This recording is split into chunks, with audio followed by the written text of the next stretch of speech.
Perak Simpang புலாய் அருகே கம்போங் சிஞ்சுவில் சூரிய கரடி தாக்கியதில் ஒரு முதியவர் படுகாயமடைந்துள்ளார்.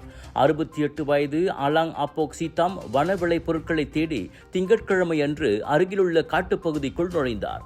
அப்போது கரடி தாக்கியதில் முகத்தில் படுகாயம் ஏற்பட்டு ராஜா பெருமாய் சூரி பைனுன் மருத்துவமனையில் அவர் சிகிச்சை பெற்று வருகிறார். தற்போதைக்கு அவரின் உடல்நிலை சீராக உள்ளது. கரடி தாக்கிய சம்பவத்தை உறுதிப்படுத்திய பேராக் வனவிலங்கு பாதுகாப்புத்துறை அங்கு கண்காணிப்பை மேற்கொண்டு வருகிறது. அதே சமயம் தன்னந்தனியாக காட்டுக்கு யாரும் செல்ல வேண்டாம் என அப்பகுதி வாழ் மக்களையும் அறிவுறுத்தியது. விலையோ மலிவு, செலவோ குறைவு, தரமோ உயர்வு, மனமோ நிறைவு. மக்களின் தேர்வு என்ரிகோஸ் முழு ஆடை சத்துள்ள பால்மாவு.